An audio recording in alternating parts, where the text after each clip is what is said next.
Olá, tudo bem? Hora da gente colocar a mão na massa, é isso mesmo, a gente planejou, desenhou o projeto, agora a gente vai executar, ou seja, o nosso negócio sai do papel e vai virar realidade. Olha, é um momento assim muito importante. A gente começa a vibrar na hora que começa a ver as coisas acontecerem, as coisas se construírem. Eu garanto, é um momento muito bacana, muito legal nesse processo empreendedor. É claro que a gente fez até agora, foi muito legal, mas ainda estava muito aqui na cabeça, passando para o papel. Agora vai virar realidade mesmo, agora sim que a gente vai ter isso sendo executado. Como que a gente vai fazer? Primeira coisa, não vai esquecer o que você planejou. Parece que eu estou brincando? Tô não, é verdade. Às vezes a pessoa investiu um tempo enorme nesse planejamento, pensar, e aí fez o desenho do projeto. Agora, na hora de fazer, simplesmente deixa de lado e vai fazendo.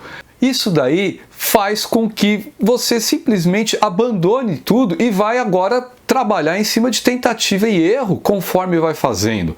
Não é assim que a coisa funciona, não é assim que tem que ser. A gente precisa usar tudo aquilo que a gente já fez para preparar esse momento.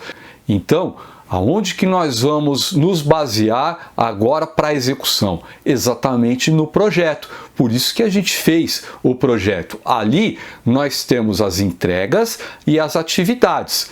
Então, o que nós vamos fazer agora tem que ser exatamente aquilo que foi listado daquele jeito para a gente chegar nos resultados que a gente já planejou. Tudo bem até aí? Bom, eu vou dividir essas nossas ações em algumas etapas. A primeira, buscar recursos ou obter os recursos. De onde eles vão vir? Recursos, no caso agora, que eu estou falando, financeiros. Olha, quando a gente está falando de recurso financeiro, pode ser o próprio, isso é muito comum para pequenos negócios, microempresas que vão aparecer. Normalmente é economia da pessoa, pode ser uma indenização no caso de demissão, ou então ele vai buscar com parentes, pode ser com amigos, familiares, enfim.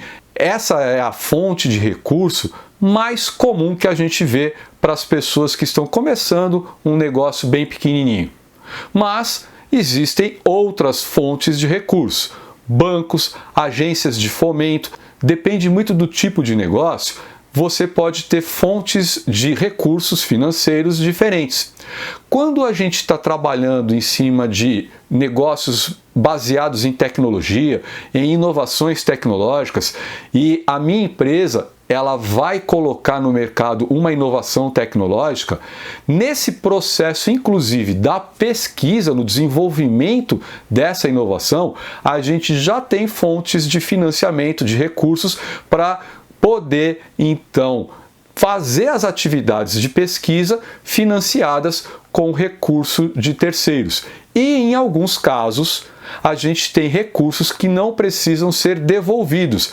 É verdade, a gente tem algumas possibilidades de conseguir recursos que a gente chama de subvenção. O que significa isso? São recursos justificados pelo seu projeto que você vai utilizar na pesquisa para criar a sua tecnologia, para fazer sua inovação e que você precisa apresentar depois apenas os resultados. Você não devolve esse dinheiro.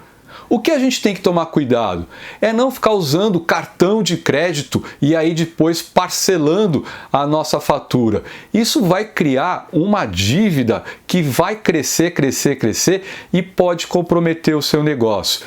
É muito importante a gente se estruturar com esse recurso de tal forma que ele não prejudique a nossa execução, tanto do projeto como depois o próprio funcionamento do negócio.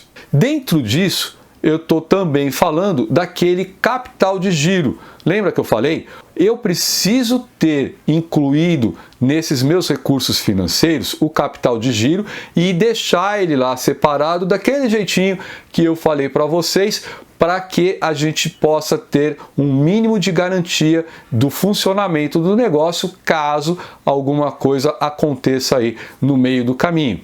Então, estão aí as nossas ações para buscar os recursos financeiros. Por quê?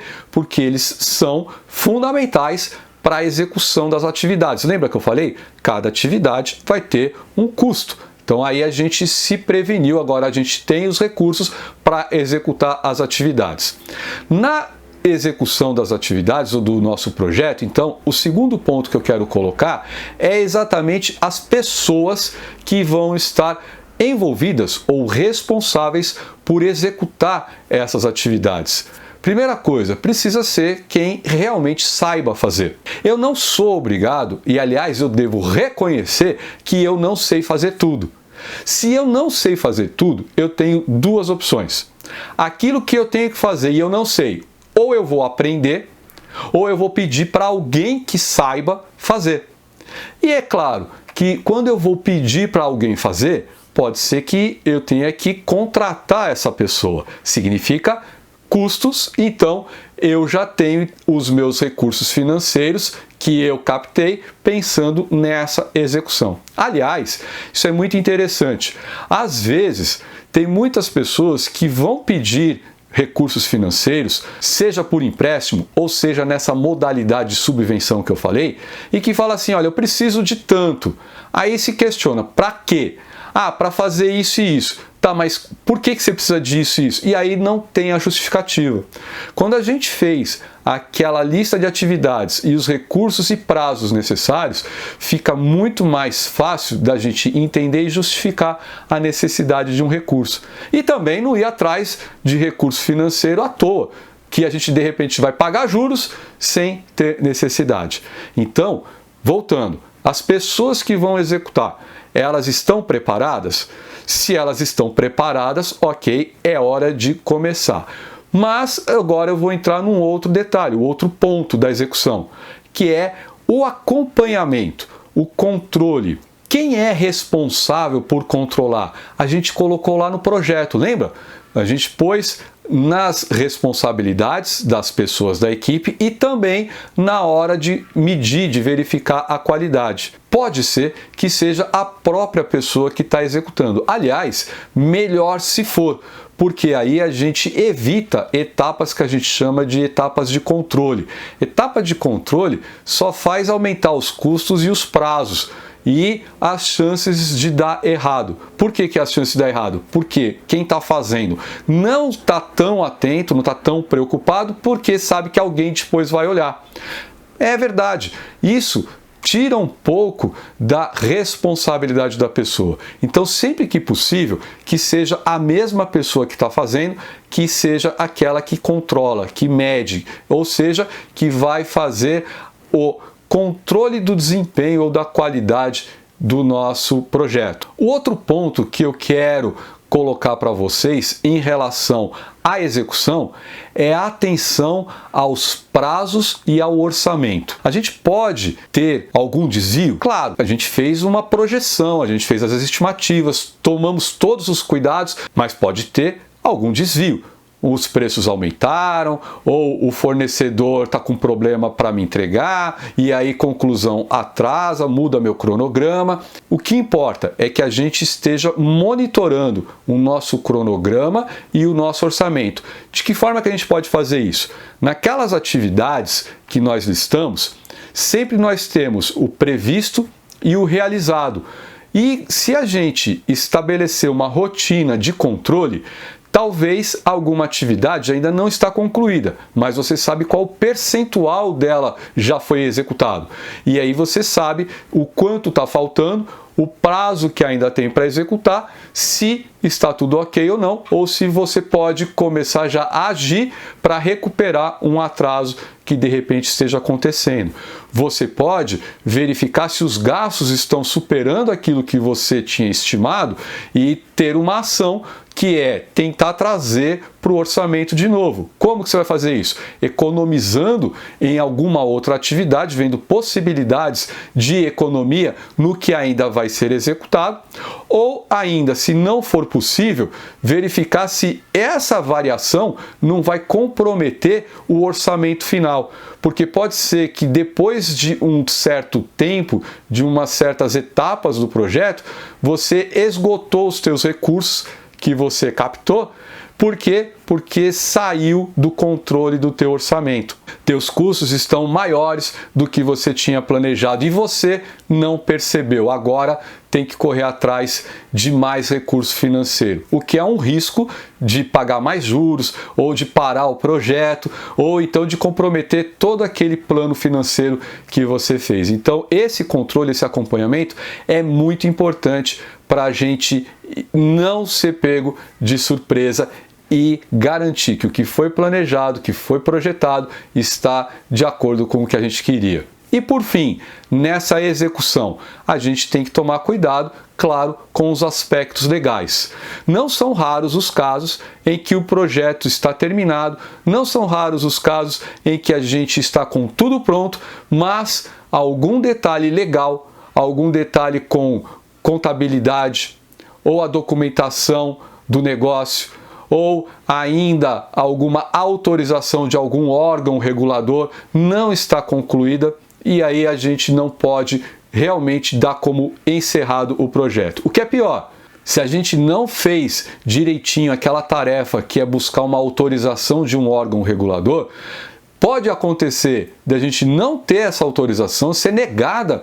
E aí, o que eu faço agora? Eu vou ter que recorrer, vou ter que ir atrás de ajustes para atender aquilo que é necessário, que eles estão exigindo de mim. Com isso, o meu projeto fica parado, eu não consigo dar início às minhas operações, ou ainda eu posso acabar não conseguindo cumprir as exigências e aí então eu não consigo fazer o meu negócio funcionar. Deu para entender?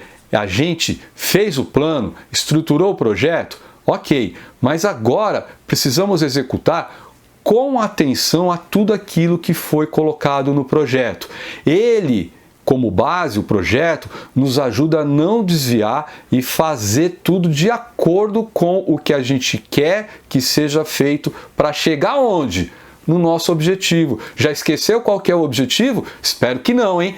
É ter aquela solução implantada porque ela está resolvendo, atendendo a necessidade do nosso cliente. Esse é o nosso objetivo. Se tudo isso que eu falei não tiver concluído, executado, pronto, a gente não vai conseguir entregar esse valor para o cliente, ou seja, a sua necessidade não vai ser atendida. O que aconteceu? O nosso objetivo não foi cumprido. Mas nós não vamos chegar nesse ponto. Por quê? Porque a gente planejou, a gente projetou e a nossa execução está alinhada, baseada no nosso projeto. Legal, chegamos no fim, o nosso projeto foi implantado, o nosso negócio já está pronto e agora a gente vai então aproveitar o quê? O prazer de ver esse objetivo concluído. Mas agora começa uma outra etapa que não tem nada a ver com o pensar, criatividade, a ideia inicial. Agora é a hora da gente fazer a gestão do nosso negócio. Agora o empreendedor ele vira administrador, precisa tocar o negócio e é isso que a gente vai falar no outro vídeo em que eu foco a gestão do negócio. Vamos ver como é que é isso? Vou esperar vocês então para falar sobre a gestão do negócio, tá bom? Até lá, um abraço, tchau!